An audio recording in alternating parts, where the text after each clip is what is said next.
Bueno, kaixo guztioi berriro ere, jarraituko dugu. Una vez vamos a continuar con la tercera sesión, la tercer panel de las jornadas, después de haber recuperado fuerzas con el café. Estas jornadas que la verdad que están resultando muy interesantes, muy sugerentes, tanto en la sesión de ayer como de esta mañana. Nos están dando mucho contenido para aprender, para reflexionar y para debatir. Ayer Isadora, como comentábamos, nos hacía un marco general del porqué del tema de estas jornadas. Esta mañana, Ximena nos explicaba más el cómo de esta herramienta concreta del análisis rápido de género, y ahora Luisa nos va a hablar de la implementación de la perspectiva de género en un contexto concreto, como es el de Colombia en la respuesta a la crisis venezolana. Os comentábamos también antes que hemos invitado a diferentes mujeres para que moderen las mesas, y en este caso tenemos con nosotras a Cristina Churruca Muguruza, que es la directora del Máster NOA. Cristina Churruca es profesora e investigadora del Instituto de Derechos Humanos de la Universidad de Deusto, coordinadora del Máster Conjunto Erasmus Mundus en Acción Humanitaria Internacional NOA y directora del máster desde 2007. Es un máster conjunto en ayuda internacional humanitaria con más de 25 años ya de historia, que se imparte en 8 países europeos y tiene 11 universidades asociadas fuera de Europa, entre ellas una universidad colombiana. Las principales áreas de investigación de Cristina son la seguridad humana, en particular la protección de las personas desplazadas, y las tendencias y desafíos actuales en la acción humanitaria. Durante los últimos 20 años, Cristina ha estado involucrada en proyectos de investigación internacionales y redes de universidades, centros de investigación y agentes sociales e iniciativas para la profesionalización del sector humanitario. Entonces, te agradecemos mucho, Cristina, que estés aquí con nosotras y te damos paso ya para la charla también de Luisa. Eskerrik asko. Egunon, guztioi. Bueno, muchas gracias por tu presentación. Y yo tengo el placer de poderos presentar a Luisa María Vega. Luisa María es abogada feminista con más de 11 años de experiencia en la defensa, promoción e incidencia en la garantía de los derechos humanos, especialmente de las mujeres, niñas y niños y población LGTBI+. Luisa María ha coordinado e implementado programas de desarrollo y de respuesta humanitaria en contextos de crisis ocasionados por el conflicto armado y, más recientemente, por los flujos migratorios mixtos en Colombia, garantizando la efectiva incorporación del enfoque de género en los marcos de acción. Y actualmente es gerente de programas de CARE Colombia. CARE, como sabréis, se centra, y particularmente en Colombia, se centra en dar respuesta humanitaria a la crisis a través de los programas de salud sexual y reproductiva y protección, con un enfoque central en la prevención, mitigación de riesgos y respuesta a la violencia basada en género. Y asimismo han puesto en marcha acciones de empoderamiento económico, fortalecimiento de medios de vida y voz y liderazgo de las mujeres. Sus enfoques centrales se basan en garantizar la incorporación del enfoque de género, de resiliencia y de localización. Hoy nos va a hablar siguiendo la sesión anterior y el enfoque de estas jornadas, en cuál es la integración del enfoque de género en la implementación, en acción y particularmente viendo el estudio de caso en la respuesta a la crisis venezolana en Colombia y Ecuador. Pues muchas gracias por estar con nosotras y nosotros, y cuando quieras. Bueno, muchas gracias, Cristina, y por supuesto primero agradecerle al Ayuntamiento de Bilbao, a la Agencia Vasca de Cooperación por la invitación a este espacio tan importante, que es para nosotras también una oportunidad de poder interactuar a través de las experiencias que hemos podido desarrollar y poder aprender también de la experiencia de otros países y nada, por supuesto, a través del intercambio que podamos hacer con ustedes como participantes de este espacio.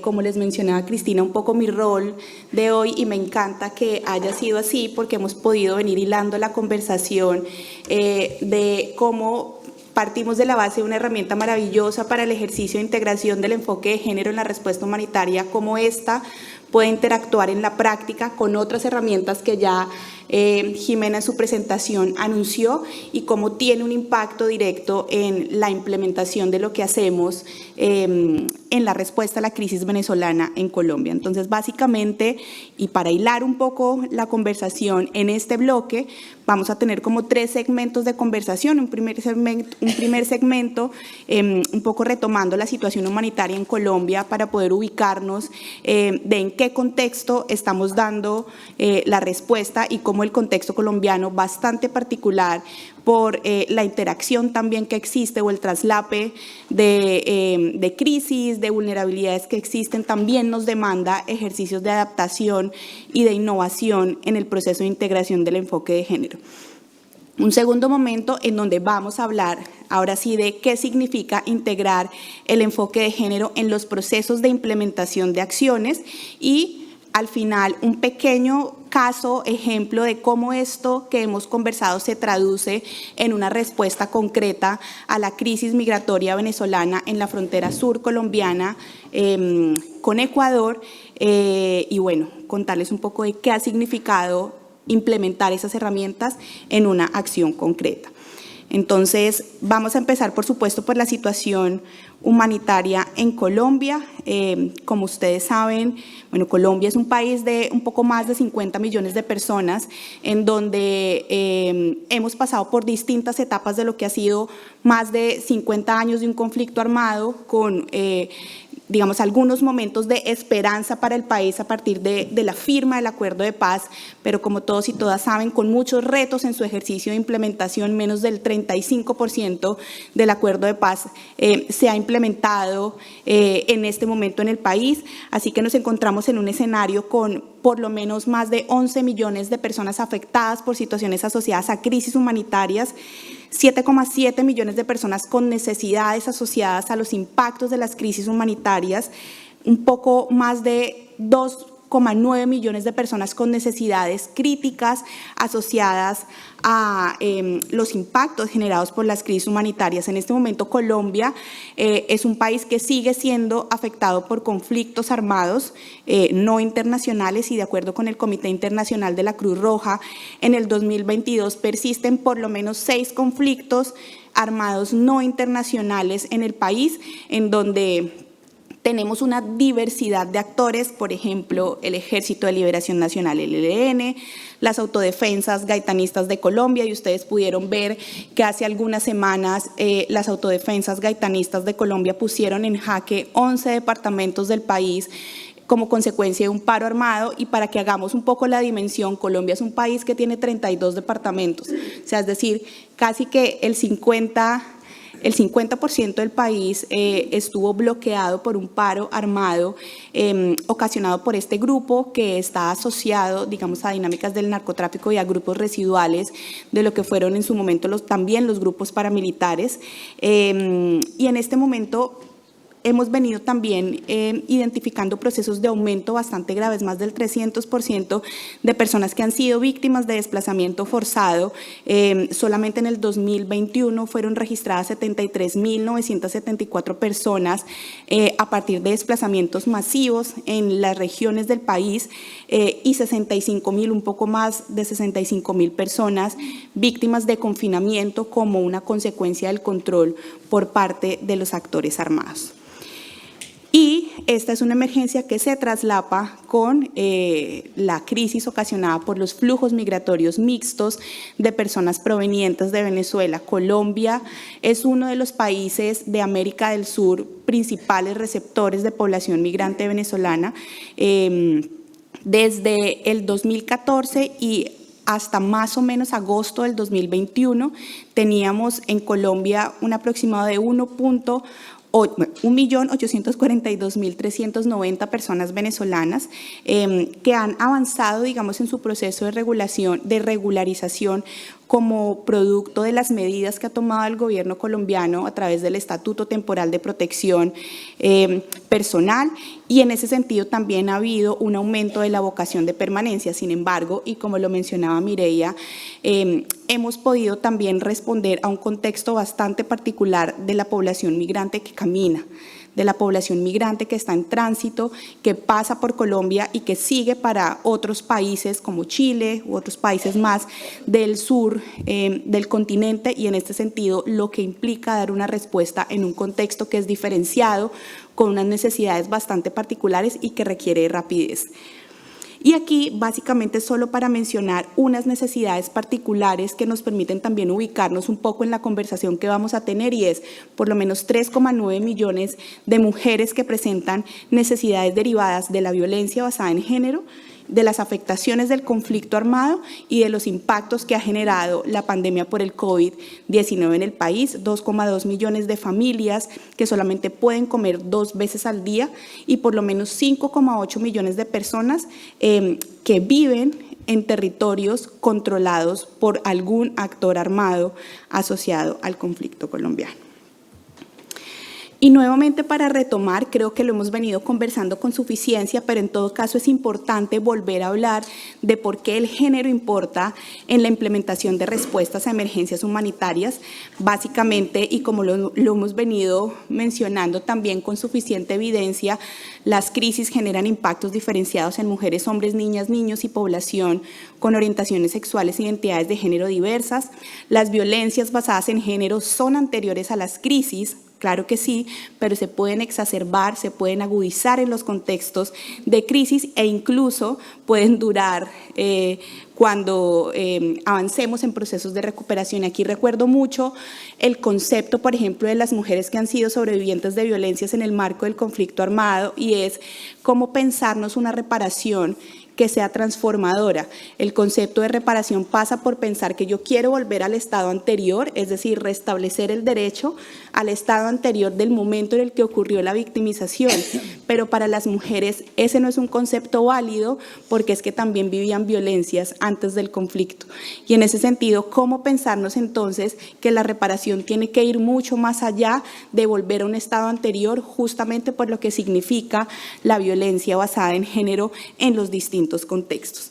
Y algunos otros elementos que son claves porque me funcionan un poco para la respuesta sectorial de la que les voy a hablar, y es, por ejemplo, la Organización Mundial de la Salud habla de que el 60% de la mortalidad materna ocurre también en países que han sido afectados por crisis humanitarias, y a eso hacemos referencia cuando hablamos de impactos desproporcionados y diferenciados, pero también, como lo mencionaban mis colegas anteriores, las crisis humanitarias también pueden ser una ventana de oportunidad para empezar a pensarnos en una transformación de relaciones de género. Y, digamos, un poco en el ejercicio de implementación que hemos venido desarrollando, pasamos un poco por cuáles serían esos 4 pasos o esos cuatro compromisos que nos van a permitir garantizar la integración del enfoque de género en un contexto de emergencias. Por un lado, por supuesto, el análisis rápido de género, en donde no voy a volver porque ya tenemos suficientes herramientas, pero que en todo caso sabemos que nos sirve para poder analizar las necesidades, las experiencias y las capacidades diferenciadas en un contexto de impacto por una crisis humanitaria. Los compromisos mínimos que están asociados a poder integrar el enfoque de género en la respuesta sectorial que tienen las organizaciones que hacen respuesta humanitaria, es decir, cómo nos pensamos la integración del enfoque desde el WASH, desde la salud sexual y reproductiva, desde la protección. Un tercer elemento que está asociado a cómo pensar el rol de las mujeres en los contextos de emergencia, y es poder, desde esta perspectiva de pensar también los escenarios de oportunidad dentro de las crisis humanitarias, cómo poder potenciar los ejercicios de voz y liderazgo de las mujeres dentro de los contextos de emergencia. Y finalmente, quizás es el hilo conductor de lo que significa también la respuesta sectorial, y es cómo pensarnos una vida libre de violencias basadas en género para las personas que son sobrevivientes o están en riesgo de vivirlas en un contexto de crisis. Este es un poco lo mismo, pero con algunos elementos adicionales de la experiencia que también hemos implementado en nuestras acciones y que está asociada, además de garantizar la identificación de necesidades, expectativas y capacidades particulares, poder garantizar un presupuesto que nos permita dar una respuesta sectorial diferenciada y que esto no implica que tengamos que responder a todo, porque por supuesto cuando hacemos los análisis rápidos de género identificamos una gran cantidad de necesidades y es importante en esa medida ver, y como lo mencionaba Jimena hace un ratico, cuáles de esas recomendaciones adoptamos en los ejercicios de implementación, y para eso tenemos que intencionar también la garantía de un presupuesto que nos permita hacer la respuesta. La integración en la respuesta sectorial, este punto me gusta mucho porque implica también el trabajo con el equipo, cómo balanceamos los equipos en los territorios, cómo garantizamos también que la integración del enfoque de género implica generar procesos de paridad, de representatividad de las mujeres en los escenarios de toma de decisión, cómo garantizamos también un entrenamiento permanente de los equipos para, por supuesto, claro, es una base partir de ciertas experticias o de ciertas sensibilidades para hacerlo, pero siempre es importante garantizar el entrenamiento, la actualización, la formación de los equipos y definitivamente el trabajo con socios y organizaciones locales. Este es un punto muy importante porque es lo que nos va a permitir, digamos, fortalecer y trabajar de la mano con las capacidades locales, pero también poder potenciar esas experiencias que tienen las mujeres organizadas en los territorios y ver cómo también desde la respuesta humanitaria, una respuesta que salva vidas, cómo integramos la posibilidad de fortalecer los procesos organizativos de mujeres asociado al rol de liderazgo que pueden tener en los contextos de emergencia. Y finalmente, cómo garantizamos la integración del enfoque de género en los procesos de evaluación, monitoreo, aprendizaje y rendición de cuentas, que no es otra cosa, como lo mencionaba Jimena, ver qué estamos haciendo, cómo lo estamos haciendo, qué estamos haciendo bien, cuál es el impacto y qué cosa o qué cosas podríamos mejorar. Y como nuestra base o nuestro punto de partida justamente es el análisis rápido de género, y aquí como elemento clave solamente contarles, CARE Colombia es una oficina joven, digamos, dentro de la Confederación. CARE Colombia nace en el 2019 y nace como una de las recomendaciones de un análisis rápido de género. Y era justamente una recomendación que estaba asociada a una brecha en la integración del enfoque de género en la respuesta humanitaria del país, en la importancia de de que empezáramos a pensar cómo en un contexto de una respuesta que salva vidas hay una limitación en poder satisfacer de alguna manera las necesidades que son más particulares. Por ejemplo, ¿qué pasa con la higiene menstrual de las mujeres en un contexto de crisis? ¿Qué pasa con un control prenatal? ¿Qué pasa con el acceso al aborto en un contexto de crisis? Todos esos elementos que quizás se nos pierden de vista en un contexto de cómo garantizamos la bolsa, que también es muy importante, y esto lo vimos mucho con el COVID también, cómo todo el sistema de salud se vio volcado a responder a la crisis por el COVID-19 y otros servicios que estaban asociados, por ejemplo, al acceso a la salud sexual y reproductiva, se vio impactada, y en ese momento como también la respuesta particular generó un impacto y una pertinencia adicional. Entonces, el análisis rápido de género ha guiado nuestro ejercicio de implementación en el territorio y también ha permitido la interacción y la coordinación también con otras organizaciones que tienen respuesta justamente para poder capitalizar mucho más las capacidades que existen en el territorio y cómo generamos procesos de complementariedad y no tanto de duplicidad. Entonces aquí hay unos titulares, digamos, básicos de lo que encontramos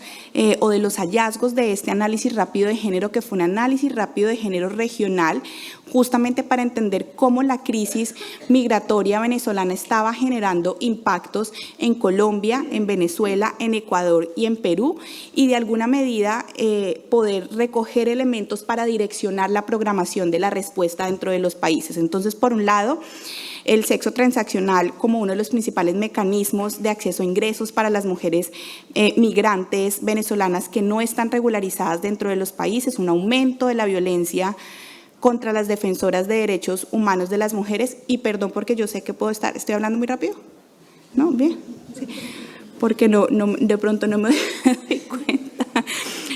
Un vacío de en la consulta de parte de los actores humanitarios, y ese es un punto muy importante, y es cómo garantizamos la participación de las mujeres y de las personas afectadas en los contextos de crisis, en los escenarios de preparación de respuesta a la crisis.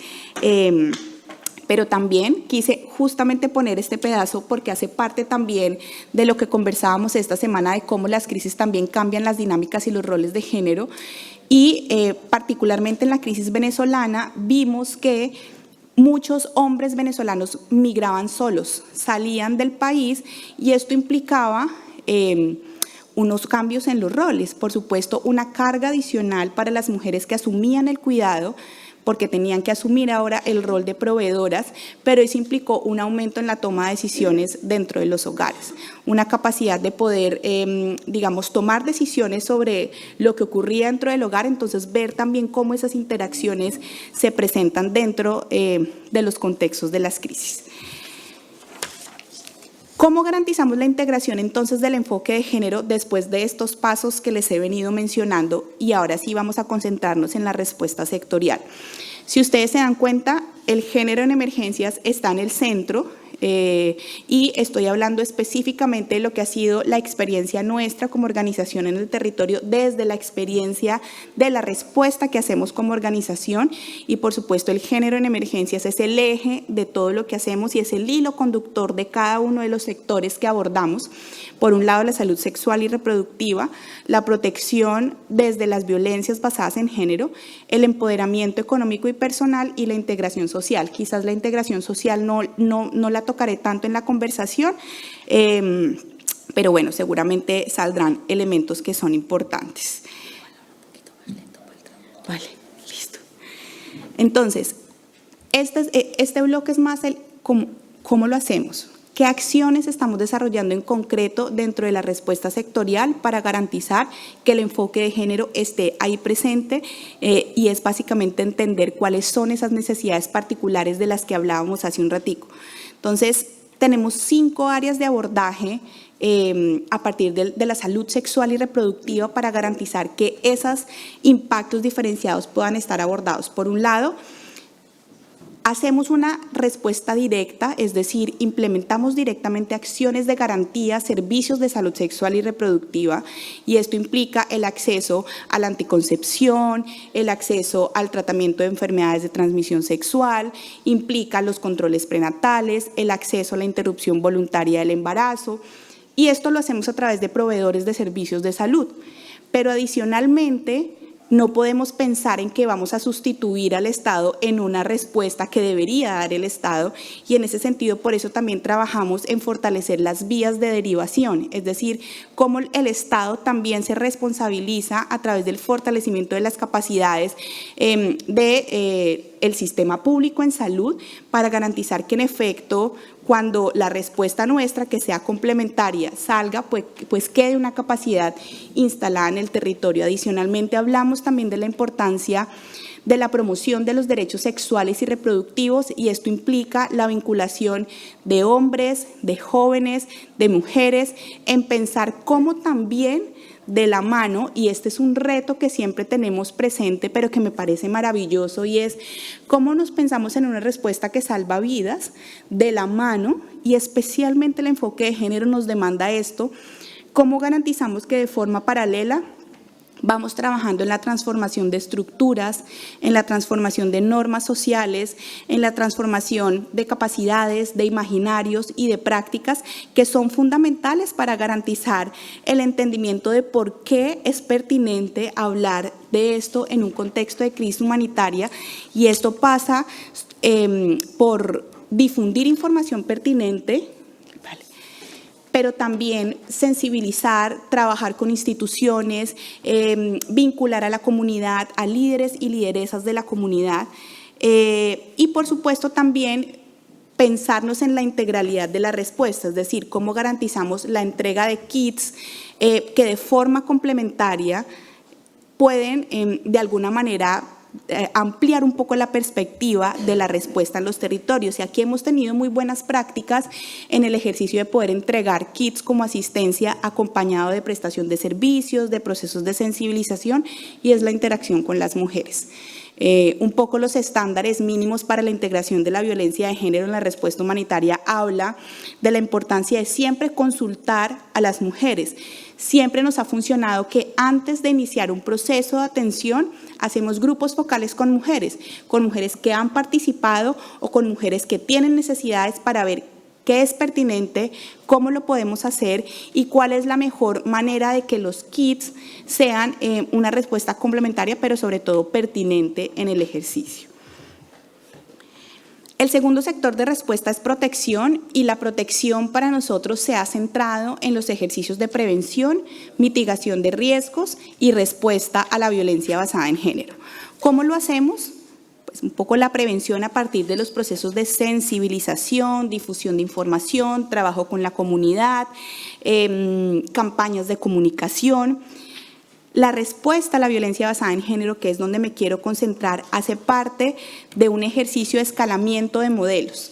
Y creo que esta mañana cuando yo escuchaba a Jimena pensaba qué importante es empezar a pensar en cómo escalamos los modelos, y para poder escalar los modelos hay que pensar en cómo medimos el impacto y en cómo garantizamos procesos de capitalización de aprendizajes.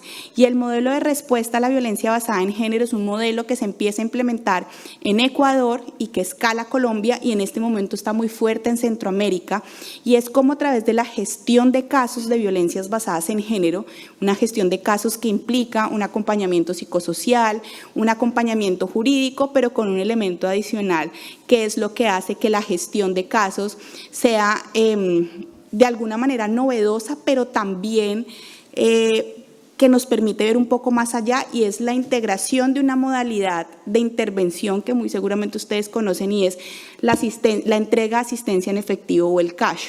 Cómo hemos integrado la entrega de asistencia en efectivo en la respuesta humanitaria, en la respuesta a la violencia basada en género, como una forma de mitigar los riesgos de violencias basadas en género. Usualmente ustedes saben que esta modalidad de intervención es una modalidad que implica la entrega de un cash multipropósito, pero en este escenario la entrega del cash está anclada al sector de protección. ¿Por qué? Porque no se la entregamos a todas las personas, no hay un condicionamiento en su uso, pero sí hay un criterio para su entrega. Y es que la asistencia en efectivo está anclada a los procesos de gestoría de casos. Es decir, nosotras iniciamos un proceso de identificación, de caracterización y de acompañamiento, y garantizamos que la asistencia en efectivo esté anclada al ejercicio de gestoría de casos. Y con esto me voy a pasar un poquitico para acá. ¿Qué ha sido una buena práctica? Porque claro, aquí integrar estos dos elementos implica que nos hacemos un montón de preguntas. ¿Qué pasa con el riesgo? ¿Cómo identifican ustedes que la persona requiere, digamos, el cash? Porque todas las personas necesitan un cash, ¿cierto? En un contexto de crisis humanitaria para suplir distintas necesidades. ¿En qué se lo gastan? ¿Cuál sería la incidencia entre ese cash que se puede gastar en fortalecer un medio de vida con un riesgo asociado a violencia basada en género? Y eso lo vamos a ver un poquitico más adelante. Pero esto ha sido, digamos, parte de lo que ha implicado el escalamiento del modelo, la construcción de procedimientos operativos estandarizados, garantizar la identificación y la caracterización de las personas que están en riesgo o son sobrevivientes, y de alguna manera el anclaje a la gestión de casos nos ha permitido garantizar el monitoreo y el acompañamiento, y justamente esto está anclado a poder medir cuál ha sido el impacto del cash en la integración a la respuesta a la violencia basada en género. Entonces, por ponerles un ejemplo, en las mediciones que hacemos, porque cuando entregamos cash, lo que hacemos posteriormente es poder implementar monitoreos post-distribución, y esto lo hacemos justamente a través de un ejercicio de seguimiento con las mujeres que reciben el cash, es cómo ha impactado el cash en la percepción de seguridad asociada a un contexto de violencia basada en género. Y hemos encontrado múltiples respuestas. Usualmente encontramos un poco más del 70 o 75% de mujeres que nos dicen: yo gasté el cash en mi emprendimiento, yo gasté el cash en suplir alimentos. Y cuando yo invertí en mi emprendimiento, sentí que gané autonomía económica y fue más fácil para mí romper el ciclo de la violencia. Muchas veces, como ustedes lo saben, la violencia basada en género está anclada a un ejercicio de dependencia económica. Y en general, independientemente de su uso, la respuesta a las mujeres ha sido: siento una mejor percepción de seguridad en el contexto de violencias en el que me encontraba y he podido tomar decisiones. Por supuesto, hay que perfeccionar el proceso y para eso hacemos las mediciones, ver cómo garantizamos mitigaciones de riesgos. Y aquí el quid del asunto: ¿cómo hacemos gestiones de caso y entregas con mujeres que están en tránsito? ¿Cómo garantizamos una gestión de casos de violencias basadas en género con mujeres que vamos a ver máximo 3 o 5 horas? ¿Cómo hacemos un acompañamiento psicosocial? Porque, como ustedes saben, el acompañamiento psicosocial en estos casos es fundamental, porque el riesgo de que las mujeres vuelvan con sus agresores cuando están en un ciclo de violencia es altísimo. Y bueno, eso nos ha llevado a pensar en distintas estrategias de adaptación del modelo, porque el tema de la población caminante es un tema bastante particular de Colombia. Y entonces le hemos denominado a este ejercicio la gestión de casos rápida. Y la gestión de casos rápida, por supuesto, cumpliendo los estándares mínimos que tenemos dentro de nuestro proceso operativo estandarizado. Pero aquí viene un elemento que es fundamental y por eso yo al principio hablaba de que, si bien es una experiencia que tenemos como organización, la coordinación con otras organizaciones presentes en el territorio es fundamental. ¿Qué pasa con esta mujer que recibió una atención en Cúcuta, en la frontera norte del país, y va para la frontera sur? Claro, hemos diseñado estrategias para garantizar que los equipos de CARE estén presentes en toda la ruta humanitaria y poder conectar los servicios, pero no en todos los escenarios lo vamos a poder hacer. Aquí es vital los ejercicios de referencia con otras organizaciones. ¿Cómo garantizamos un conocimiento de lo que están haciendo las organizaciones en el territorio y cómo establecemos mecanismos de referencia que impliquen la acción sin daño y la no revictimización? Y en este proceso hemos diseñado en conjunto con otras organizaciones una ficha interagencial de remisión de casos. Y esta ficha interagencial de remisión de casos permite que todas las organizaciones manejen exactamente la misma información.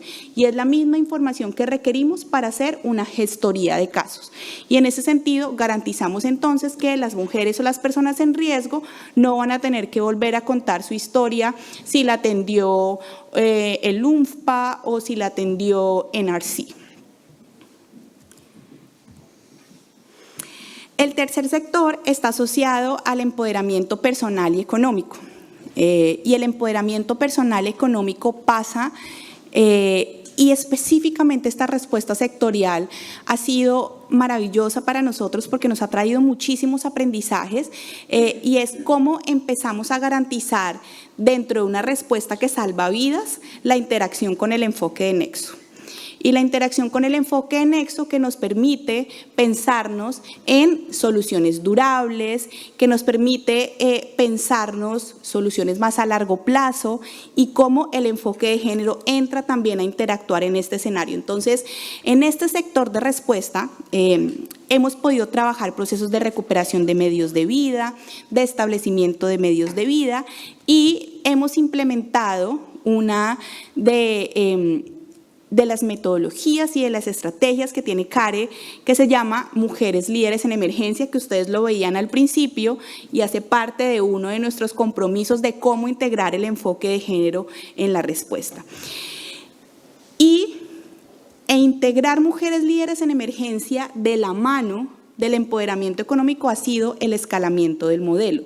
¿Por qué? Porque Mujeres Líderes en Emergencia es una metodología que está pensada en garantizar que las mujeres que han sido afectadas por crisis humanitarias puedan tener o fortalecer su voz y su liderazgo y garantizar la identificación de escenarios de participación para que la voz de las mujeres pueda ser escuchada, reconocida, especialmente en la toma de decisiones de cómo responder en las crisis humanitarias.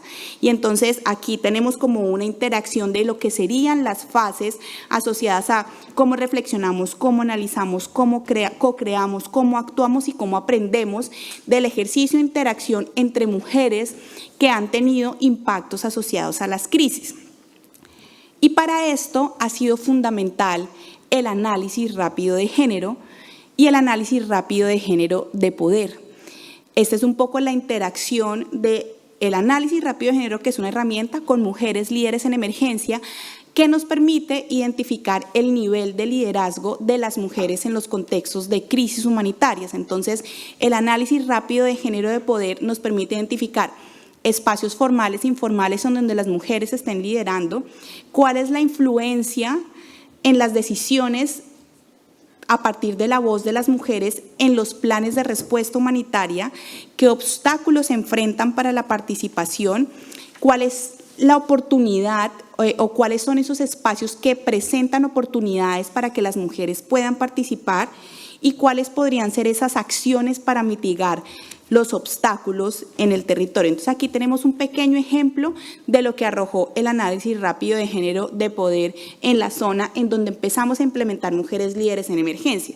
Las juntas de acción comunal son procesos o expresiones organizativas barriales en los territorios.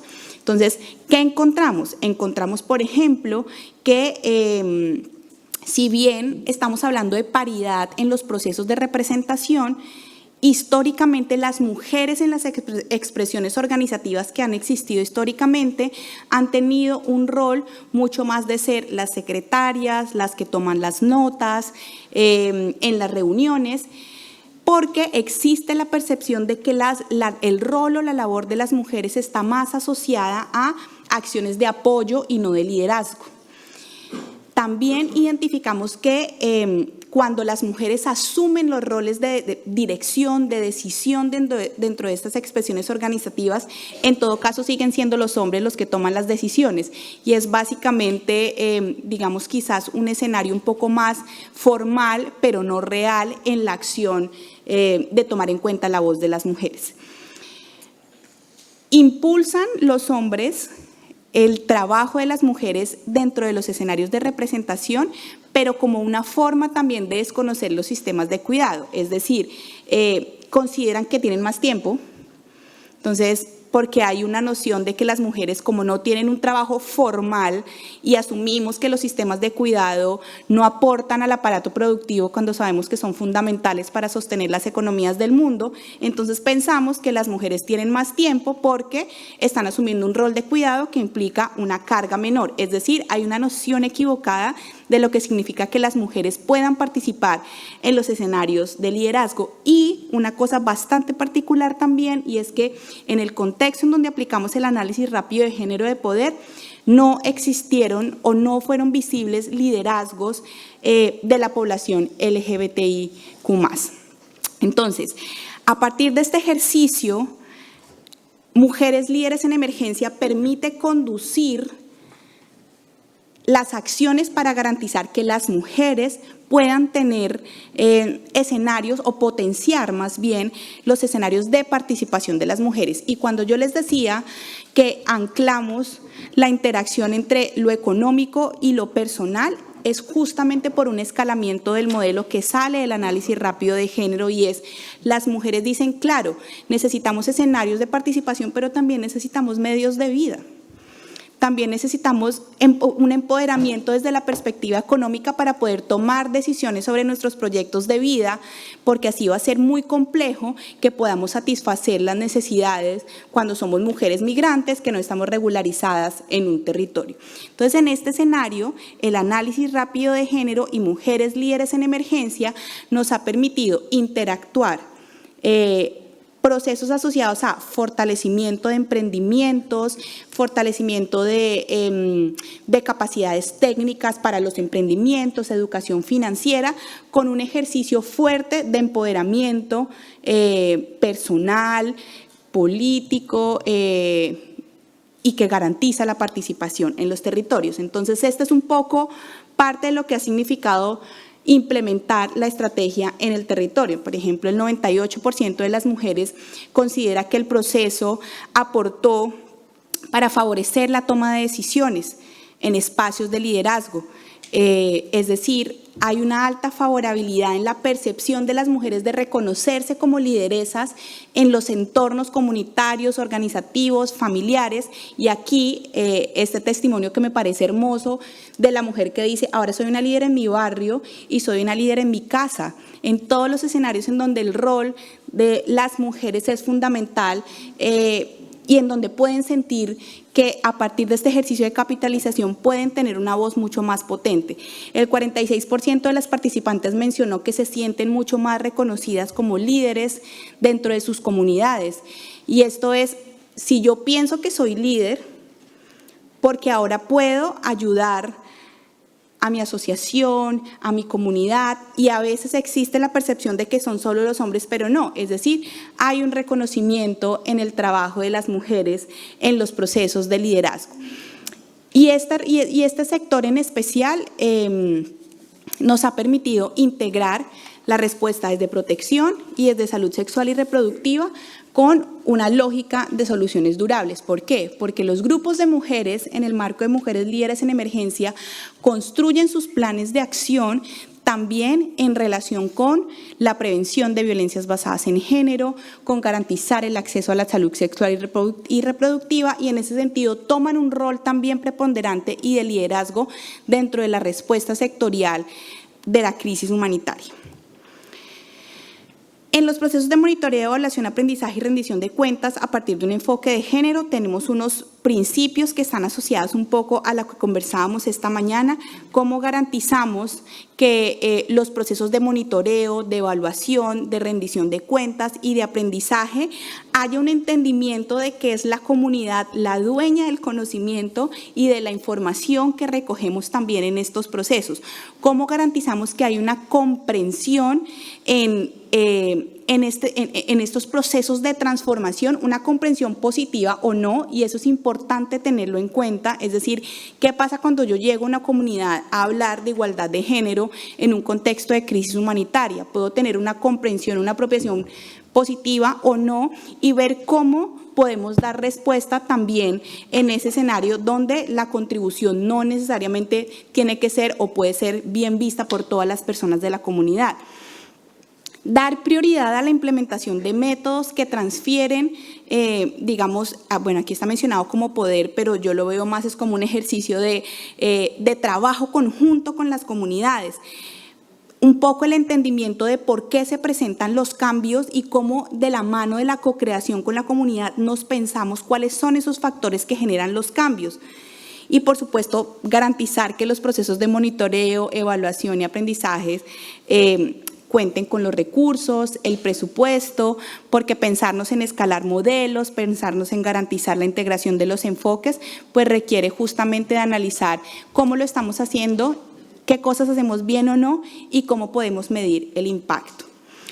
Y en el escenario de la respuesta sectorial, integrando el enfoque de género, para nosotras ha sido fundamental la obtención de datos. ¿Cómo hacemos la obtención de datos? Pues a través de, por un lado, la misma respuesta sectorial que hacemos, es decir, obtenemos datos a través de la prestación de servicios que entregamos. Entonces, yo les mencionaba hace un rato, hacemos monitoreos post-distribución, hacemos encuestas de satisfacción. ¿Cuál es el elemento adicional ahí? Y es que estamos hablando de un PDM de cash, pero como estamos hablando de un PDM de cash para mitigar riesgos de violencias basadas en género, tengo que incluir preguntas asociadas a cómo el cash implica un impacto en la mitigación de riesgos de violencias basadas en género, que quizás en un PDM más tradicional no lo utilizaríamos, estaríamos un poco más pendientes de preguntar en qué lo gastó, suplió su necesidad básica inmediata. Aquí hay una intención en poder identificar cómo el cash mitiga riesgos de violencias basadas en género, a través de historias de vida, de investigación cualitativa y cuantitativa, de encuestas de satisfacción, y este es un poco el ejemplo de los datos que podemos recoger. Entonces, tipos de violencias, agresores o potenciales agresores, los riesgos que viven las mujeres o las personas que están en un entorno de violencias basadas en género. Y aquí hay una pregunta que es bastante importante, que nos hemos hecho mucho siempre, y es: ¿qué hacemos con los datos que tenemos? ¿Es necesario que yo pregunte lo que voy a preguntar? ¿Voy a hacer algo con esa información? Porque si yo estoy preguntando algo que no necesito o que no voy a usar, eso puede ser acción con daño. ¿Yo por qué le voy a preguntar a una mujer que cierta X o Y dinámica social, la violencia, es importante para la gestión de casos si no voy a hacer absolutamente nada con esa información? Estoy generando una expectativa, pero además no estoy capitalizando absolutamente nada de lo que puedo recibir y de lo que la mujer puede entregar. Entonces, ¿qué hacemos con los datos? Hacemos producción de información, visibilizamos un poco los cambios en la dinámica de la situación. Esto va para tomadores de decisión, esto va para instituciones públicas, y de alguna manera ver cómo podemos incidir en la transformación también de políticas a través de la producción de información. Y creo que se me acabó el tiempo. Se me quedó media presentación, pero nada. Solamente quería mostrarles rápidamente lo que ha sido un poco el estudio de caso, es decir, un caso de acción en donde hemos podido integrar absolutamente todas las herramientas de las que hemos venido conversando, y es justamente la respuesta a la crisis venezolana en la frontera sur de Colombia, que colinda con el Ecuador. Y aquí partimos de la base de un desarrollo de un análisis rápido de género binacional, un análisis rápido de género que hicimos de ambos lados de la frontera, en donde pudimos encontrar cosas tan impresionantes y tan claves para el ejercicio y la programación de la respuesta, como por ejemplo los riesgos de exposición mayor en los que se encuentran las mujeres, las niñas y las personas LGBTIQ+, en la violencia basada en género en entornos familiares, educativos, en el ejercicio de las actividades económicas, y cómo esto genera una interacción con procesos de discriminación y de xenofobia, cómo la crisis sanitaria que se traslapa a la crisis migratoria venezolana ocasionó que el 100% de las familias venezolanas perdieran o disminuyeran sus ingresos, y eso tuviera un impacto mucho mayor en las mujeres, en los jóvenes y en la población LGBTIQ+. Y a partir de todo esto desarrollamos nuestra respuesta sectorial, que hablaba de la prevención, mitigación de riesgos y respuesta. Hicimos gestión de casos, garantizamos el acceso a la salud sexual y reproductiva, desarrollamos un modelo de gestión integral transfronterizo, que fue un elemento también bastante importante y particular de lo que significa interactuar en las fronteras, y es cómo garantizamos, por ejemplo, gestiones de casos transfronterizos. ¿Qué pasa con la trata de personas que va de país a país, y cómo garantizamos la conexión entre los equipos y la institucionalidad para dar una respuesta binacional? Y aquí el elemento clave, hermoso, central de este caso, y es cómo las mujeres han liderado la emergencia en este proceso. Escalamos Mujeres Líderes en Emergencia, que había iniciado en la frontera norte del país, la llevamos al sur del país, y ahora es un proceso transfronterizo que vincula a mujeres colombianas, a mujeres ecuatorianas y a mujeres migrantes venezolanas, que en un ejercicio maravilloso de trabajo pudieron construir juntas la agenda transfronteriza de mujeres. Y la agenda transfronteriza de mujeres no es otra cosa que decirle a la institucionalidad, a las organizaciones de la cooperación: esto es lo que está pasando con nosotras y esto es lo que necesitamos. Y aquí es clave la interacción de la ARG con la agenda. Por eso esta mañana, cuando hablábamos del rol de las organizaciones de mujeres, por supuesto el rol de las organizaciones de mujeres es vital en los ejercicios de apropiación del análisis rápido de género como un instrumento que genera evidencia y que permite posicionar las agendas de las mujeres. Entonces, cerramos con un acto simbólico que impactó no solamente a las mujeres que fueron las que gestaron este proceso, sino que también impactó a la opinión pública, impactó a las instituciones, y es que el 9 de diciembre del año pasado, las mujeres líderes en emergencia se tomaron el puente Rumichaca. El puente Rumichaca es el puente internacional que une a Colombia con el Ecuador cuando la frontera estaba cerrada. Entonces, por supuesto, hicimos unas gestiones y logramos que migración de ambos países abriera el puente, y esta es un poco la imagen, y las mujeres de los dos países se juntaron, se tomaron todo el puente, y un poco la consigna de las mujeres fue: las mujeres lograron lo que los gobiernos no, porque llevaban muchísimo tiempo los dos gobiernos que abrimos, que no abrimos, que abra usted, luego abro yo abro en esta fecha, ¿cómo nos vamos? Y las mujeres lograron por un día garantizar una conexión en un contexto de crisis, de pandemia, de conflicto armado, de forma simbólica para posicionar su agenda transfronteriza. ¿Me pasé?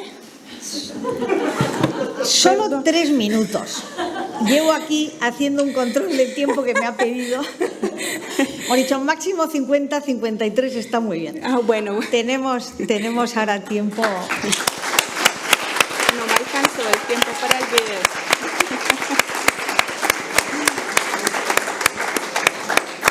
Luisa María, gracias por compartir esta apasionante experiencia vuestra y tan interesante. A veces interesante suena como que es poco, pero es que ha sido muy interesante.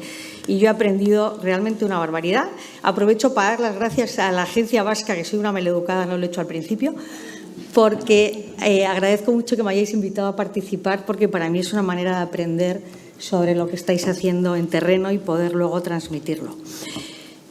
Bueno, esta experiencia del escalamiento del modelo, este análisis rápido de género y poder, bueno, creo que sin duda ha sido muy sugerente y supongo que suscitará muchas preguntas.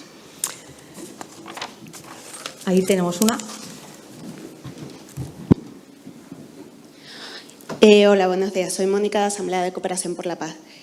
Yo quería preguntarte, porque habéis dicho que os establecisteis en Colombia como CARE en 2019, y en todo este proceso, ¿cuál es el papel de las organizaciones feministas y de mujeres en el territorio, tanto en la identificación como en la coordinación, en la recolección de datos? Porque hay un movimiento feminista con mucho recorrido en Colombia. Entonces, ¿cómo es esa relación y esas posibles alianzas? ¿Otra más? Sí. Sí. Bueno, eso estaba en inglés. Te la traduzco. Hola, durante tu presentación has hablado de del dar dinero a esas actividades. ¿Qué medidas utilizáis en general para minimizar para que las mujeres no sean dañadas por la violencia?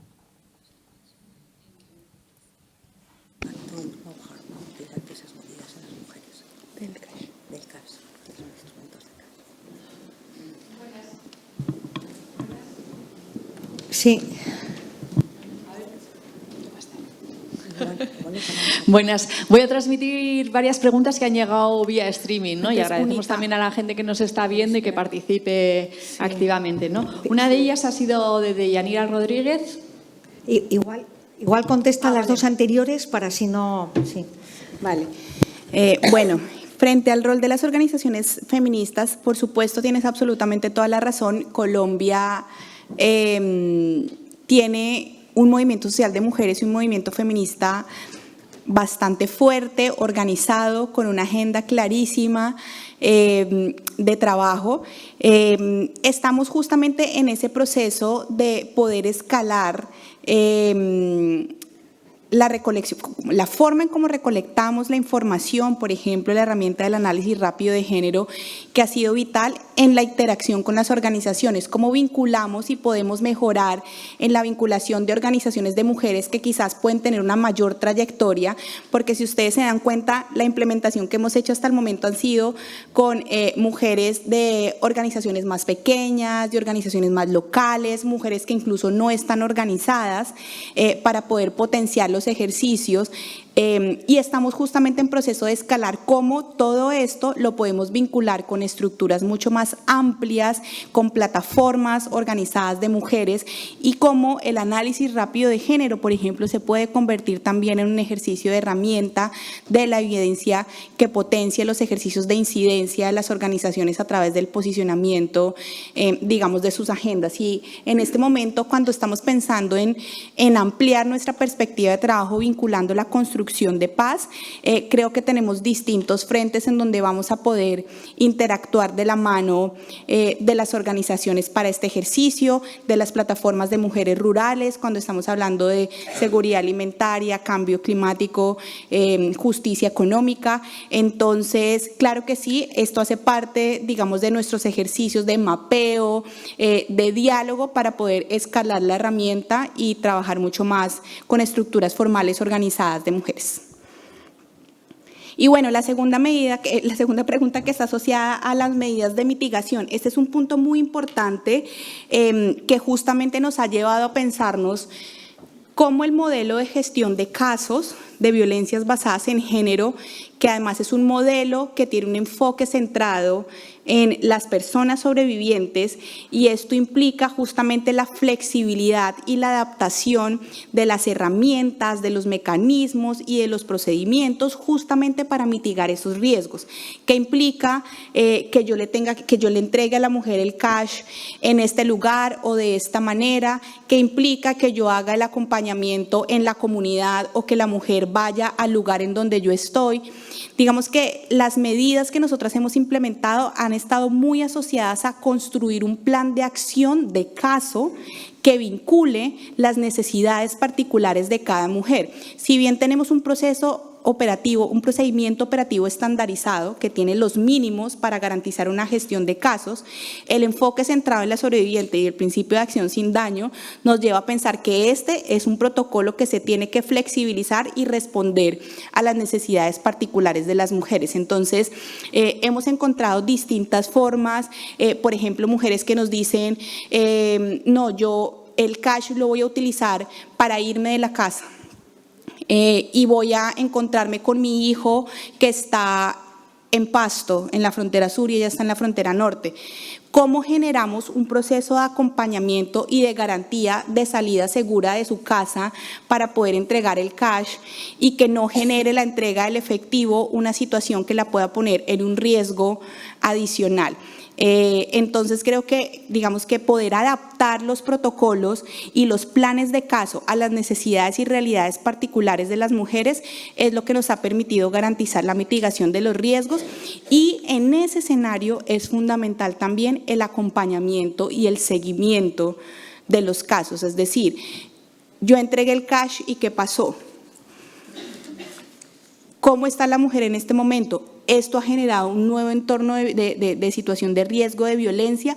¿Cómo podemos entonces generar una acción adicional para garantizar que esto no se nos vaya a convertir en un nuevo escenario de violencia para la mujer? Entonces, digamos que esas han sido un poco como las herramientas que hemos utilizado.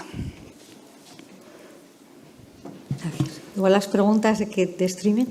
Vale, una primera pregunta era de Yanira Rodríguez, de Solidaridad Internacional, y preguntaba si este análisis rápido de género ligado al empoderamiento económico se puede aplicar en cualquiera de las situaciones de emergencia. Y ella ponía como, por ejemplo, en el caso de desastres naturales o conflictos bélicos, o cómo se adapta en cierta medida, ¿no? Sí, de acuerdo. Vamos con… Ok, me adelanto. ¿Recogemos varias o por cuál? Sí, y teníamos dos que se han quedado pendientes de la sesión anterior, pero bueno, como estamos hablando siempre del diagnóstico rápido de género, si se puede dar respuesta, pues se agradece. Una hacía referencia a la vinculación que estás diciendo tú y la formulaba Agustín Bahati de Ruanda, y él hablaba cómo se vincula o cómo se puede vincular el diagnóstico rápido de género con la política de género de las entidades locales, ¿no?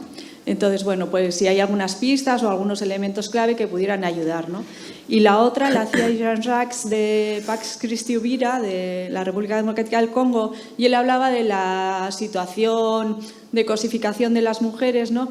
Y cómo si se tiene en consideración también el tema de la sensibilización a las masculinidades o hacia masculinidades más positivas también en este trabajo de diagnóstico rápido de género o posterior, ¿no? Listo. Vale, frente a la primera pregunta del análisis rápido de género y de poder, la respuesta es sí.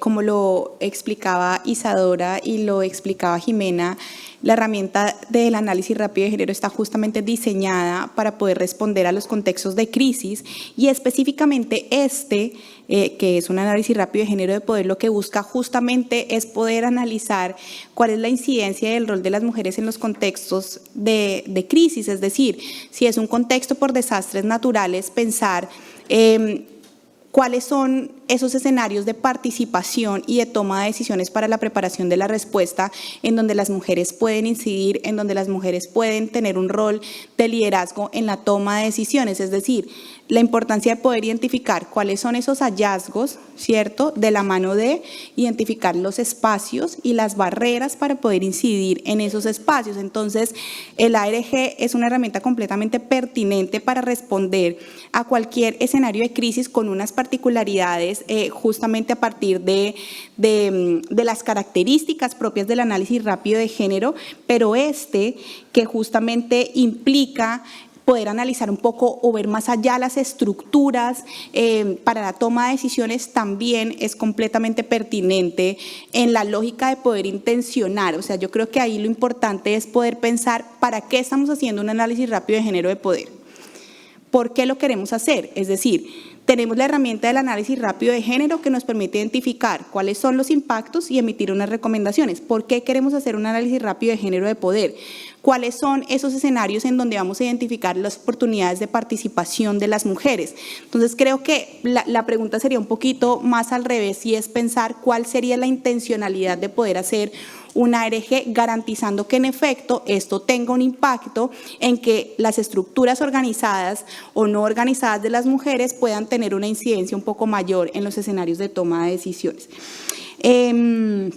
La vinculación del análisis rápido de género con entidades locales. Bueno, esto lo hemos visto también mucho en los territorios. Hay recomendaciones que van dirigidas específicamente también a instituciones públicas y a entidades locales, y eso hace parte de lo que implica la construcción de un plan de diseminación o un plan de difusión, es decir, cómo vinculamos a las instituciones públicas y locales en la difusión de los hallazgos y de las recomendaciones y cómo esto puede de alguna manera incidir en el rol que tienen las instituciones públicas también en, no sé, me imagino, por ejemplo, en las rutas de protección para la atención a las violencias basadas en género.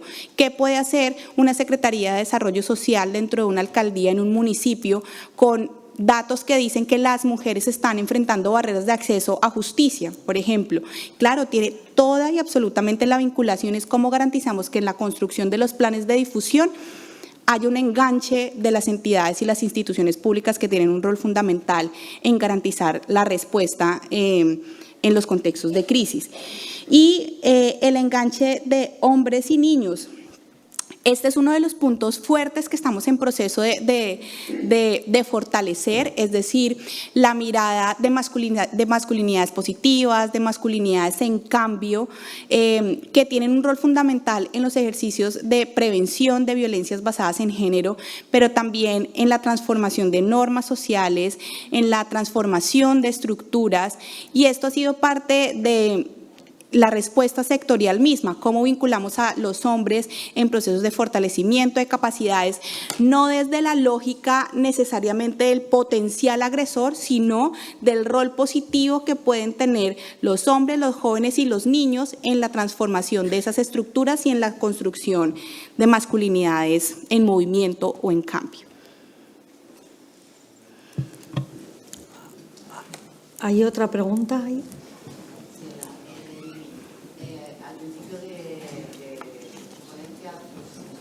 Sí, te escuchamos. Ahora, al principio de tu ponencia hacías como un mapa general un poco, ¿no?, de las múltiples crisis que atraviesan Colombia, y hablabas también de la implementación del acuerdo de paz, el acuerdo de paz entre el gobierno y las FARC, que es el primero en la historia que tiene un enfoque de género gracias a la pelea que se han dado las mujeres en Colombia, ¿no? Todo ese tejido, todo ese movimiento feminista que lo ha peleado en La Habana, que lo ha reclamado y que lo ha exigido y que lo ha conseguido y que han hecho historia, ¿no? ¿Qué permite ese compromiso firmado por el Gobierno para, o sea, de qué manera se puede encajar ese trabajo en ese marco a la hora de hacer exigibilidad también al Gobierno, ¿no? Es un Gobierno que ha firmado ese acuerdo de paz que incluye medidas de género en cada uno de los puntos, ¿no? O hay un puente entre pues bueno, esos análisis, esas recomendaciones y esos compromisos que ha adquirido el Gobierno colombiano. Sí. ¿Y alguna otra? ¿Nos vamos con esta? ¿Recogemos alguna otra pregunta? No, creo que ya. Fernando. Hay una cosa que me llama la atención, es el tema de cómo trabajáis desde los valores, los mitos, las creencias de la gente para a partir de ahí generar esta transformación, porque se reconoce y reconocéis claramente, reconocemos todos que los temas de género tienen un sustrato cultural de valores y de creencias muy fuerte. Y en muchos de los contextos que estamos hablando hoy, han salido pues desde Somalia, Etiopía, Colombia, etcétera, el sustrato de valores y creencias religiosas es fortísimo y con una estructura religiosa asociadas tremendamente patriarcales y masculinas. Así es. Y simultáneamente con obras de acción humanitaria muy fuertes, impulsadas desde estas mismas organizaciones religiosas. Cuando habláis de trabajo con líderes, los líderes religiosos, la gente que está marcando patrones tanto a veces positivamente como de freno, porque se da la dualidad en muchos casos, ¿cómo lo trabajáis? El papel de las organizaciones con una base religiosa en temas de peace building está muy reconocido y muy trabajado, pero en temas de género hay muchos temas que generan gran controversia, incluso dentro de las propias organizaciones religiosas, ¿no? Estoy pensando, y aquí hay gente en vicariatos en Perú, en el propio Colombia, en Guatemala, pero también estoy pensando en iglesias ortodoxas en Etiopía, comunidades musulmanas en Somalia, etcétera. Es decir, no es una cosa exclusiva, ¿no? ¿Se incluye o no? Porque ese sustrato, no solamente de los líderes, que forma parte del sustrato cultural de amplias capas, ¿no? Y en el caso de Colombia así es también, ¿no? Así es. Vale, muchas gracias. ¿Listo? Y por cierto, en la última imagen salían unas cruces, no sé si era casual o es que había algo que tenía que ver. Sí. Ahora les cuento. Vale, listo. Frente al acuerdo de paz, completamente de acuerdo. Creo que la incorporación del enfoque de género dentro del acuerdo de paz fue una ganancia de los movimientos feministas y de los movimientos de mujeres en el país. Ayer conversábamos que incluso el enfoque de género, justamente por el arraigo que existe en Colombia, de estas estructuras patriarcales, machistas, el enfoque de género fue quizás la instrumentalización del discurso para garantizar que hubiera una sensación de resistencia quizás en las comunidades para aprobar el acuerdo. Así que el enfoque de género es una ganancia simbólica, es una ganancia política, es una ganancia de las agendas de las organizaciones de mujeres. Y tú decías algo que es muy cierto y es cómo garantizar que el acuerdo como política de Estado y no de gobierno sea una realidad en el territorio. Y ese ha sido el gran debate con el gobierno actual, que ha implementado diferentes medidas o no implementado para de alguna manera transformar las instancias, desmontar, digamos, algunas de las cosas que quedaron acordadas o simplemente no actuar frente al ejercicio de implementación. Aquí hay una oportunidad muy grande que nos estamos empezando también a pensar en el escalamiento del trabajo en el territorio y es como desde la lógica del triple nexo empezamos a garantizar que la construcción de paz esté presente en el anclaje con la respuesta humanitaria y con el desarrollo también. Y eso pasa por pensarnos como, por ejemplo, ahora que vamos a empezar una intervención en la zona de la cordillera, en la frontera sur del país, que va a integrar respuesta humanitaria por crisis migratoria venezolana y respuesta al conflicto armado, ¿cómo garantizamos que esa interacción pueda verse reflejada en un ejercicio de generación de evidencia, en un ejercicio de trabajo con las organizaciones, en un ejercicio también de escalamiento y de capitalización de los modelos, cómo hacemos una respuesta a violencias basadas en género en un contexto de crisis migratoria venezolana y en un contexto de conflicto armado, y también cómo empezar a potenciar, entonces ya me empiezo a imaginar cómo el rol de las mujeres que lideran en los contextos de emergencia también conecta con la agenda de paz y seguridad de las mujeres. ¿Cuál es el rol de las mujeres, por ejemplo, migrantes venezolanas que ya están asentadas en el país, las mujeres colombianas que han sido sobrevivientes de violencias basadas en género en un escenario de construcción de paz, que pasa también por pensarse que el acuerdo de paz no es solamente el desarme del actor armado, sino que eso pasa también por pensarse en la transformación de la estructura patriarcal, en el relacionamiento y en la respuesta del Estado desde esa mirada? Y frente a las organizaciones religiosas, bueno, hemos tenido experiencias positivas. Hemos tenido experiencias positivas en la vinculación y el trabajo directo con, por ejemplo, espacios de albergue que son administrados por organizaciones religiosas y en donde vamos a prestar servicios. Y claro, frente a la violencia basada en género, digamos que quizás no hay ninguna discusión frente al impacto, pero sí frente a los derechos sexuales y reproductivos. Entonces, ahí ustedes saben que hay unas tensiones también. ¿Cómo voy yo a ofertar interrupción voluntaria del embarazo en un escenario digamos, de un espacio seguro que está siendo administrado, por ejemplo, por una organización religiosa? Hemos tenido distintas interacciones, no hemos tenido mayores tensiones ni limitaciones, porque un poco también nuestra postura es no relativizamos los derechos humanos. No podemos relativizar los derechos humanos de las mujeres como consecuencia quizás de una postura que puede tener algún actor desde la visión o misión religiosa, es decir, el aborto es un derecho y es un derecho en el contexto de crisis y es un derecho en el contexto de guerra y en ese sentido ofertamos nuestros servicios partiendo de la base de la garantía de los derechos y no relativizamos. Y hemos hecho procesos también de sensibilización, de diálogo. En ese escenario nos ha funcionado mucho, por ejemplo, la evidencia, los datos que sacamos, y eso hace parte de qué hacemos con los datos. Entonces, mostrar, por ejemplo, el impacto de que las mujeres no tengan acceso a anticoncepción, que las mujeres no tengan acceso a la interrupción voluntaria del embarazo, y hemos podido generar alianzas en donde han flexibilizado quizás su mirada y han permitido que en escenarios claves de atención podamos también ofertar servicios asociados a derechos sexuales y reproductivos.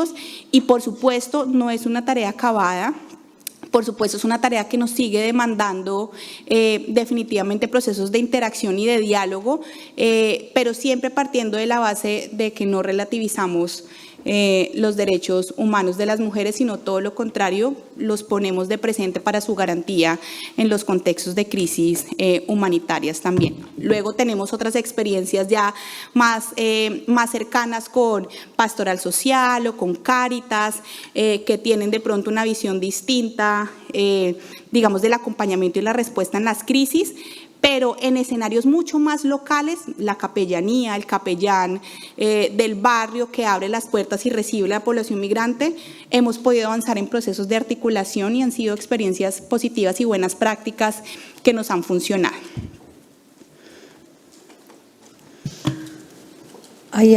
Así. Sí, del streaming de nuevo. La rescato, la repito otra vez, entiendo que ya has contestado lo que podías contestar, ¿verdad? Pero por tener conciencia de que hay interés en el tema de las creencias religiosas de las propias sociedades con las que trabajamos, ¿no? Y cómo lo trabajamos eso, que bueno, puede ser en diferentes contextos, ¿no? Esto nos lo preguntaba Youssouf Said Afafa de Senegal, ¿no? Y que igual en la siguiente mesa redonda se puede abordar por alguna de las personas participantes así, ¿no? Porque sí que había como inquietud cómo trabajar con las creencias religiosas de las propias sociedades, ¿no?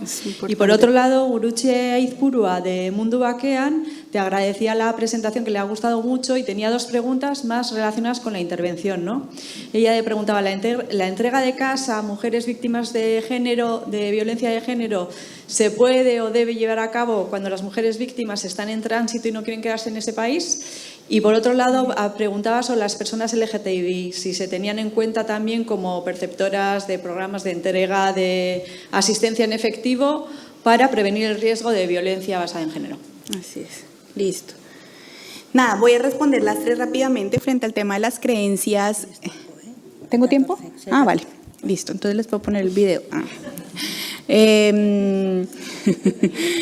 Frente a las creencias religiosas de las personas con las que trabajamos, es un elemento muy importante, y voy a centrarme, por ejemplo, en la interrupción del embarazo. Y en la interrupción del embarazo porque es uno de los servicios que más puede generar angustia en las mujeres, porque hay un estigma, ¿cierto? Porque hay un temor en las mujeres en el castigo, pero en el castigo social, en el castigo desde su creencia y desde su fe. Y en este escenario nos ha funcionado muchísimo clarificación de valores, es decir, clarificación de valores desde la perspectiva del enfoque de derechos humanos, ¿cierto? Para dar tranquilidad también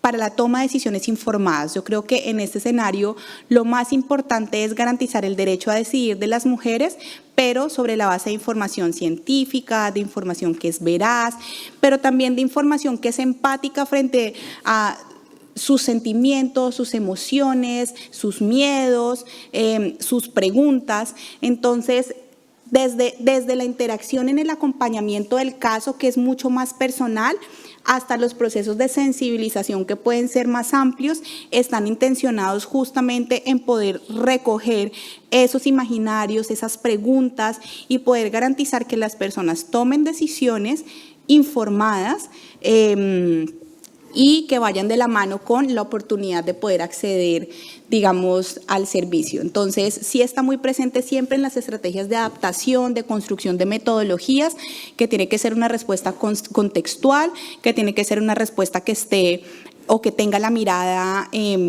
digamos, cultural, y eso pasa también por reconocer las prácticas personales y creencias de las personas con las que trabajamos. Frente al cash para personas en tránsito, sí, ese es un muy buen punto y gracias por preguntarlo, porque quizás no ahondé mucho en él, porque ese es uno de los retos. Es decir, ¿cómo hacemos el seguimiento después de que hacemos una entrega de cash? Sí, muy seguramente no vamos a volver a ver a las personas. Entonces, ¿qué nos ha funcionado en este caso? Conectar los servicios.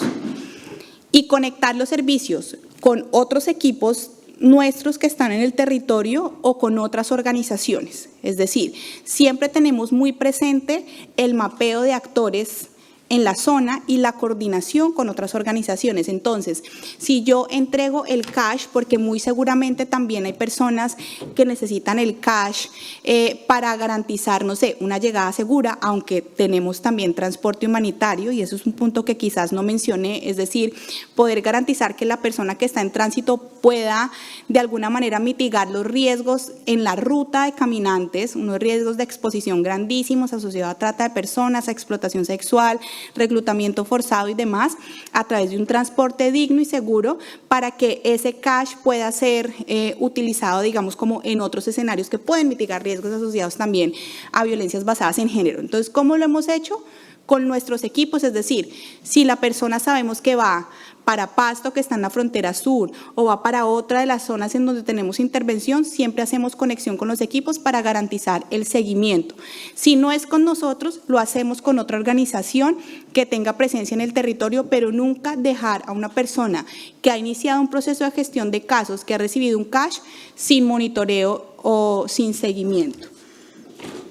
Y se me olvidó, ya. Sí, por supuesto que sí. Digamos que por eso nosotros hablamos de personas sobrevivientes o en riesgo de violencias basadas en género.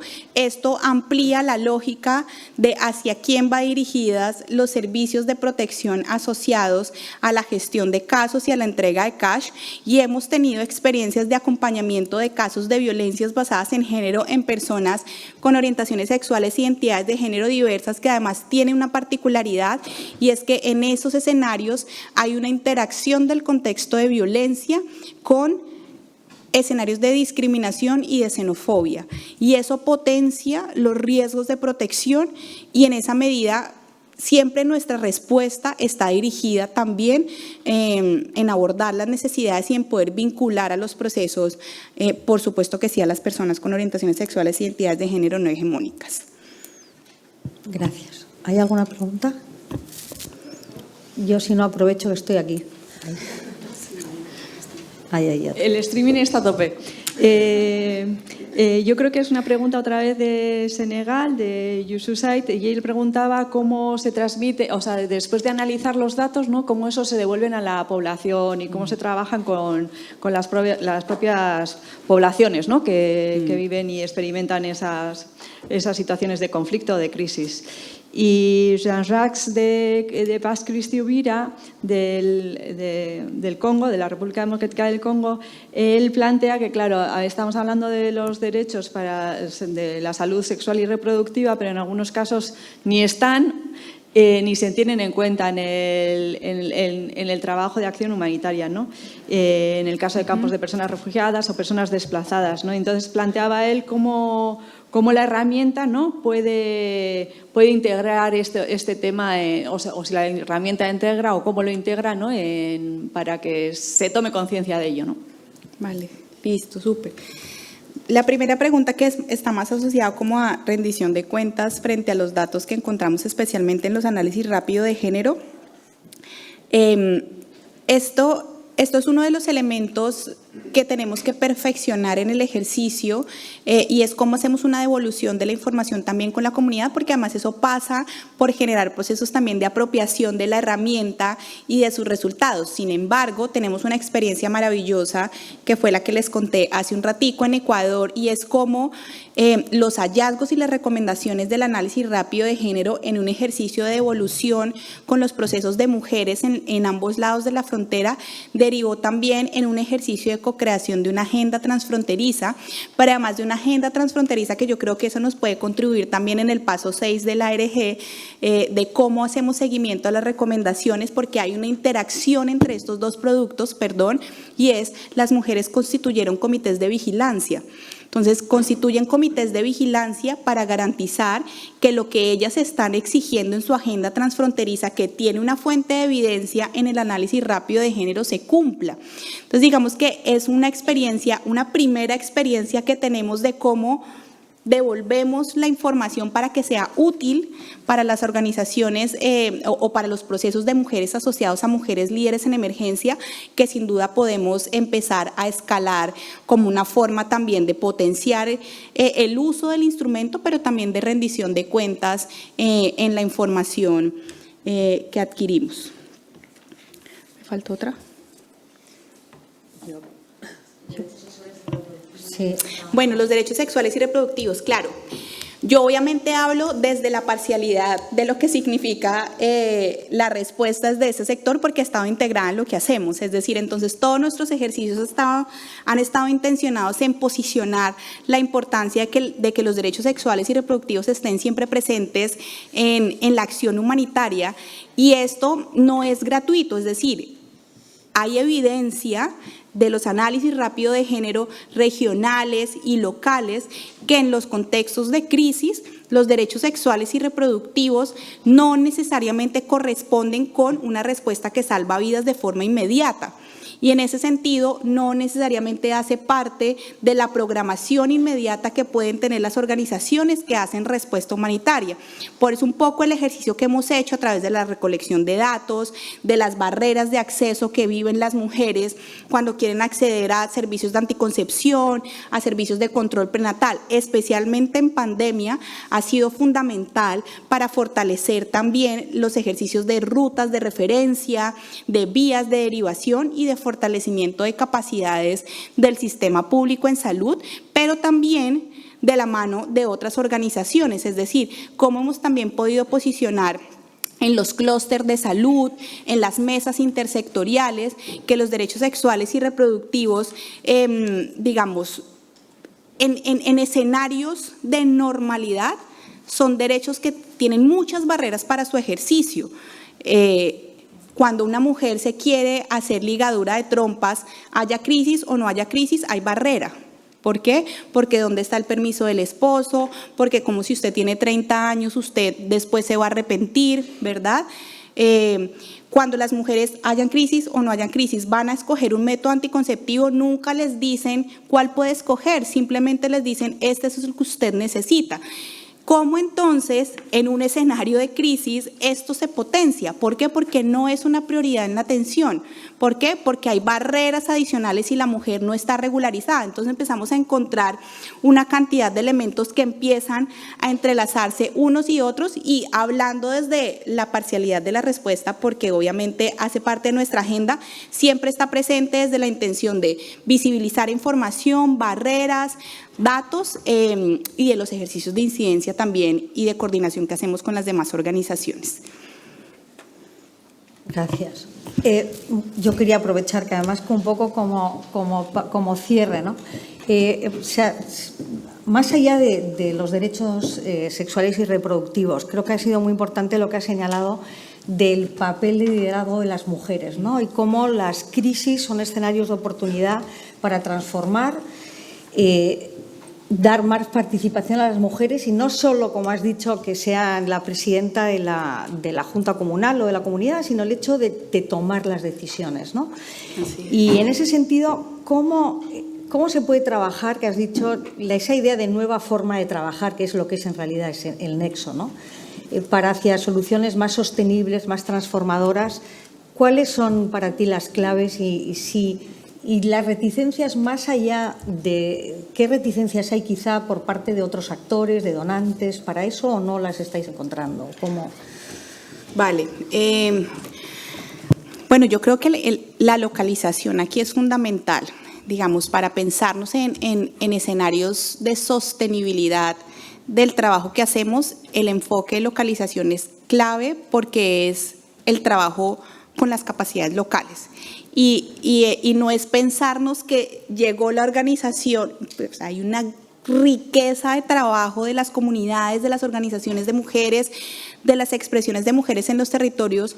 ¿Cómo nos pensamos, por un lado, que sería ya más el trabajo con la población con la que trabajamos, en estrategias que permitan potenciar desde lo que hacemos la voz y el liderazgo de las mujeres, pero también cómo de la mano de este ejercicio nos pensamos en procesos de fortalecimiento de acciones para la transformación de estructuras? O sea, cómo seguimos avanzando en que esto que podría ser el fortalecimiento de la agencia va de la mano con el fortalecimiento de acciones para la transformación de estructuras, y cómo esto no necesariamente tiene que estar desligado a una respuesta que salva vidas, que yo creo que ese es el punto central. O sea, cómo podemos garantizar un acceso a servicios inmediatos, pero cómo esto también puede ir de la mano de procesos de fortalecimiento de capacidades, de trabajo conjunto, pero además de eso, también pasa por la mirada de la socio, es decir, cómo trabajamos con organizaciones que también implementan acciones de respuesta que son locales, y en este ejercicio hay un gana-gana en la acción, es decir, no pensar que llegamos o llegó la financiación y entonces las cosas se tienen que hacer 1, 2, 3 así, sino cómo tenemos experiencias maravillosas de trabajo con socios locales donde el fuerte ha sido educación financiera, y cómo hemos podido llegar con el enfoque de género y mujeres líderes en emergencia, y hemos podido conectar y establecimos una estrategia súper ganadora de empoderamiento económico y empoderamiento personal. Entonces, yo creo que la visión ahí es ver justamente cómo garantizamos una interacción entre esta respuesta inmediata de la mano de, especialmente para el enfoque de género, de la transformación de normas sociales y de estructuras. Y bueno, digamos desde la perspectiva de la financiación, creo que es un enfoque que ha estado muy presente siempre. Hay un reto, y hay un reto, ¿por qué? Porque pensar en transformación de estructuras y normas sociales implica mediciones de impacto. Y muchas veces, desde la perspectiva de la financiación, está muy presente el alcance. Entonces, ¿a cuántas personas llegamos? Entonces, llegamos a 30.000, llegamos a 50.000. Venga, pero si yo me estoy pensando transformación de estructuras y de normas sociales, quizás no voy a llegar a 50.000, sino que voy a llegar a 50. Entonces, ¿cómo nos pensamos también un ejercicio de equilibrio en garantizar que estos dos elementos estén jugando de la mano y no necesariamente sean excluyentes en la acción? Muchas gracias. Yo creo que no voy a pretender resumir. Creo que con este final ha sido un colofón a la presentación. Creo que es la importancia del liderazgo y sobre todo del trabajo en red. Yo creo que es una de las dos cuestiones fundamentales que podríamos subrayar. Muchísimas gracias. Muchas gracias. Y ahora pasamos directamente